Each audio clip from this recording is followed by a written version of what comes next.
আজ সকাল থেকেই বাইরে বৃষ্টি হচ্ছে, অজরে বৃষ্টি হচ্ছে। এই বৃষ্টি কি বোঝায় একটু বোঝেন তো? এই বৃষ্টি কি তাহলে জয়ের আনন্দ বোঝায়? এই তো বাইরে বৃষ্টি হচ্ছে, বাচ্চারা ফুটবল খেলতেছে, কিন্তু প্রশ্ন একটাই, এই বৃষ্টি কি দেশ স্বাধীনের বৃষ্টি? আসসালামু আলাইকুম, সবাই কেমন আছেন কাছে বা দূরে? আশা করি সবাই ভালো আছেন, আমরাও ভালো আছি। আফসানা মিমি লাইফস্টাইল ব্লগ ভিডিও থেকে আজকে আবার নতুন একটা ভিডিও নিয়ে আসলাম আপনাদের মাঝে। এতদিন দেশে গন্ডগোল ছিল, তাই এই 2 দিন ভিডিও দেওয়ার কোনো ইচ্ছে ছিল না। আজকে নতুন ভিডিও নিয়ে আসলাম আপনাদের মাঝে। এতক্ষণ যারা আমার সাথে ছিলেন ধৈর্য নিয়ে, যারা আমার পাশে আছেন, তাদেরকে বলতে চাচ্ছি প্লিজ ভিডিওটা লাইক দিয়ে পুরো ওয়াচ করবেন। আর আজকে নতুন যারা আমার ভিডিওটা দেখবেন, সাধারণ দর্শক যেই হন, যারাই দেখেন, প্লিজ ভিডিওটার কোথাও কোনো অংশ যদি আপনার ভালো লাগে তাহলে সাবস্ক্রাইব করে লাইক দিয়ে আমার পাশে থাকবেন। এই তো সকাল সকাল কেন জানি গলাটা একটু খুসখুস করতেছিল, তাই একটু তুলসী চা খেয়ে নিচ্ছি। তো আমি এখানে আদা কুচি, এলাচ, লং, দারচিনি আর তুলসী পাতা দিয়ে চাটা করে নিচ্ছি। লাস্টে আমি লেবু দিয়ে চাটা খেয়ে নেব। তো চলুন কিছু কথা বলি দেশ স্বাধীন নিয়ে। সবাই বলে দেশ স্বাধীন, আমিও বলি দেশ স্বাধীন, কিন্তু আসলে কি দেশটা স্বাধীন হয়েছে বলুন তো? দেশটা কি এইভাবে স্বাধীন চেয়েছি আমরা? আমরা সরকারের পদত্যাগ চেয়েছি, তাই বলে এটা চাইনি যে দেশে গোলাগুলি হোক, আবার মানুষের বাড়ি ভাঙুক, আবার ব্যবসা প্রতিষ্ঠানগুলো ভাঙুক। কাল যখন সরকারের পদত্যাগ হয়েছিল, এই ঘোষণা করেছিল, তখন সবাই আনন্দের মিছিল করেছিল, কিন্তু মিছিল করতে করতে মনে হয় আধা ঘন্টা পরেই আপনার ব্যবসা প্রতিষ্ঠান, তারপর সবার বাসা ভাঙা, যারা আওয়ামী লীগ সাপোর্ট করতো তাদের বাড়ি ভাঙা, তাদের বাড়িতে হামলা করা, তাদেরকে মারা, তাদের গায়ে হাত তোলা এবং থানায় আগুন জ্বালিয়ে দেওয়া। এগুলা কি করা ঠিক হয়েছে? এগুলা কার সম্পদ? এগুলা তো দেশের সম্পদ। আর যারা আওয়ামী লীগ সাপোর্ট করতো তাদের ব্যবসা প্রতিষ্ঠান কি আওয়ামী লীগ করে দিয়েছে? তাদের ব্যবসা প্রতিষ্ঠান কি সরকার করে দিয়েছে? এগুলা তাদের কষ্টের ব্যবসা প্রতিষ্ঠান, সেগুলা ভেঙে গুঁড়ে দিয়েছে। আর একটা কথা আমরা সরকারের পদত্যাগ চেয়েছি। হ্যাঁ, সরকার পদত্যাগ করেছে, কিন্তু তাই বলে এমনটা না করা উচিত হয় নাই যে ওনার প্রতি আমরা কোনো সম্মান রাখবো না। উনি আসার পর যেমন দেশের ক্ষতি হয়েছে তেমন দেশের উন্নতিও হয়েছে, এটা আমাদের মাথায় রাখা উচিত ছিল। হ্যাঁ, এখন হয়তো আমার ভিডিওটা যারা দেখেন তারা হয়তো প্রশ্ন করতে পারেন যে উনি কার টাকা দিয়ে করেছে। হ্যাঁ, উনি জনগণের টাকা দিয়ে করেছে, এটা মানতে হবে, কিন্তু আমরা তো সুস্থ বাংলাদেশ চেয়েছি, আমরা তো এগুলো চাইনি। উনি পদত্যাগ করেছে, ওনার প্রতি একটু সম্মান রাখা উচিত ছিল আমাদের। আমরা বাঙালিরা ওনার প্রাইভেট জামাকাপড় নিয়ে পর্যন্ত হাস্যকর করেছি। এই খবরগুলো কিন্তু ছড়াছড়ি হচ্ছে এবং বাইরের রাষ্ট্রে সবাই দেখতেছে এই নিউজগুলো। আসলে আমরা বাঙালিরা কত নীচ জাতি, কত নিচু, আমরা সুযোগ পেলে কি না কি করতে পারি সেটা আবারও বুঝিয়ে দিলাম এবং বাইরের রাষ্ট্রের সবাই দেখলো এগুলা। সত্যি নিজেকে বাঙালি বলতেও লজ্জা লাগে। কেন এগুলা হচ্ছে, কেন এগুলা করতেছেন? প্লিজ আপনারা যারা এগুলা করেছেন এগুলা বন্ধ করেন। হাজার হাজার ছাত্ররা জান দিয়ে, জীবন দিয়ে এটা চাইনি যে দেশে আবারও কাটাকাটি হোক, মানুষের ব্যবসা প্রতিষ্ঠানগুলা ভাঙুক, এগুলা হোক, এগুলা কেউই চায়নি। আর এখন এটা মানতেই হবে, প্রত্যেকটা গ্রামকে শহর করা হয়েছে, প্রত্যেকটা গ্রামে কারেন্ট এবং রাস্তাগুলো পাকা করা হয়েছে। কোনো একটা গ্রাম এখন আর গ্রাম নেই, গ্রামগুলো শহর হয়ে গিয়েছে। তো আমার নিবিত অনুরোধ থাকবো, যারা এগুলা করতেছেন প্লিজ এগুলা বন্ধ করুন। হাজার হাজার ছেলে তাদের জীবন এগুলোর জন্য দেয়নি, দিয়েছে দেশের শান্তির জন্য, দেশটা শান্তি হবে তার জন্য। কিন্তু এগুলা করে নিজেদেরকে ছোট লোক বাঙালি পরিচয় দিবেন না আপনারা কেউ। তো আসুন, এতক্ষণ আমার কথাগুলো ছিল অন্য কথা নিয়ে, এখন আমি আমার ভিডিও রিলেটিভ কিছু কথা বলি।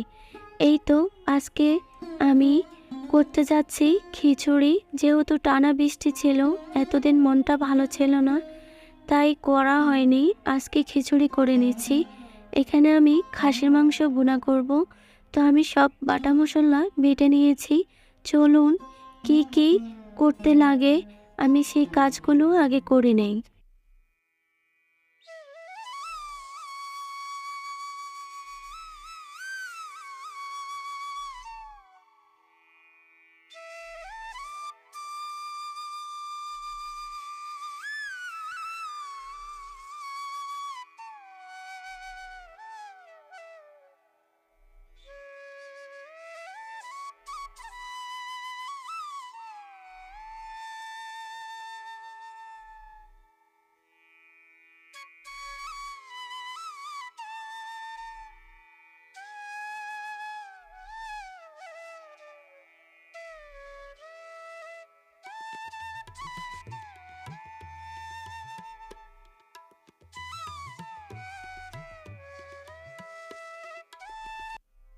আর এই তো আজকে প্রথম আমি মাটির হাঁড়িতে রান্না করতেছি। যেহেতু আমি বাইরে লার্কির চুলায় রান্না করি, কিন্তু আমার লার্কির চুলাটা বৃষ্টির কারণে বাসায় নেওয়া হয়নি, ভেঙে গিয়েছে। তো এখন এই তো গ্যাসের চুলায় রান্না করতেছি। আমি তেল, পেঁয়াজ, টমেটো দিয়ে দিলাম হাঁড়িতে।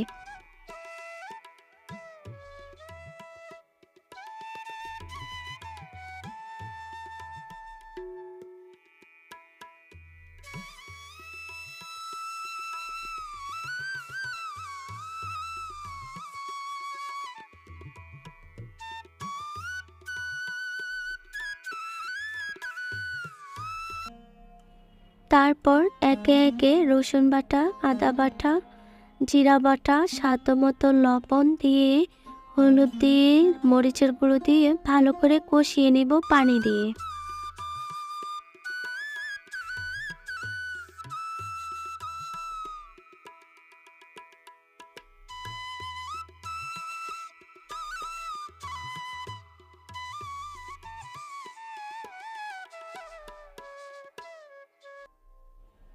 আর এই তো এখন মাংসগুলো দিয়ে দিয়েছি।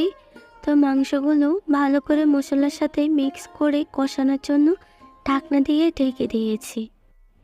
ওদিকে আমি খিচুড়ি রান্না করার জন্য ডাল চাল সব কিছু রেডি করে নিচ্ছি।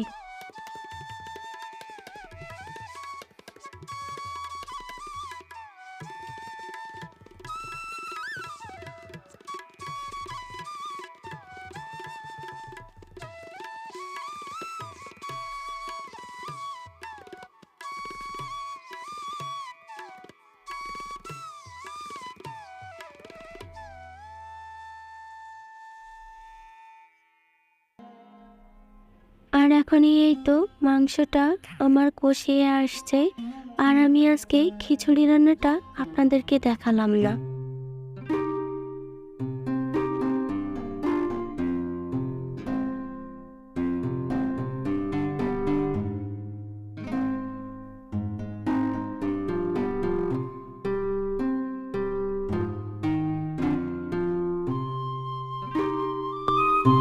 এই তো আমার রান্না শেষ। তো আগে দুই আন্টির বাসায় দিয়ে নিলাম, দিয়ে এখন আমি এই তো খেতে আসলাম। এই তো খিচুড়িটা আমি বেড়ে নিয়েছি, তারপর খাসির মাংস, আর হচ্ছে এখানে শীতল শুটকির ভর্তা, আর হচ্ছে কালো জিরার ভর্তা। তো আমি আগে কালো জিরার ভর্তা নিয়ে খেয়ে নিচ্ছি। ও আবার আলু ভর্তাও করা হয়েছিল, অফ ক্যামেরা এগুলা হয়েছে। আসলে এগুলা কিছুই আপনাদেরকে দেখাই নেই, কারণ ভিডিওটা অনেক বড় হয়ে যাবে, তাই।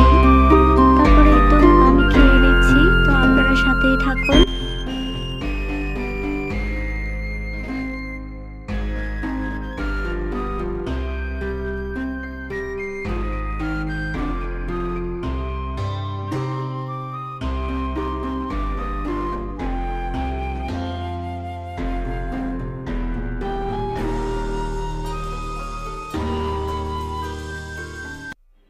আর এখনই এই তো খাবারটা শেষ করেই এই তো আমি মোমের একটা ডিআই করলাম। আর আমার কাচের জারগুলো ছিল রঙের জার, যেগুলো দিয়ে আমি কাজ করি। তো এইগুলো ফেলে না দিয়ে আমি এভাবে মোম বানিয়ে নিয়েছি। এভাবে মোম বানিয়ে নিলে অনেক দিন মোমটা ব্যবহার করা যায়, কারণ এই মোমগুলা গলে কোথাও পড়ে না। আর এই মোমগুলা বানানোই হচ্ছে গলানো মোম দিয়ে, যে মোমগুলা পড়ে থাকে সেগুলোই। তো আমি তো ডিআইটা বানিয়ে নিলাম, কেমন হয়েছে জানাবেন। আর লাস্ট একটা কথা বলতে চাই, আমরা মুক্ত স্বাধীন একটা বাংলাদেশ চাই, কোনো ভেজাল চাই না। সবাই ভালো থাকবেন। আল্লাহ হাফেজ।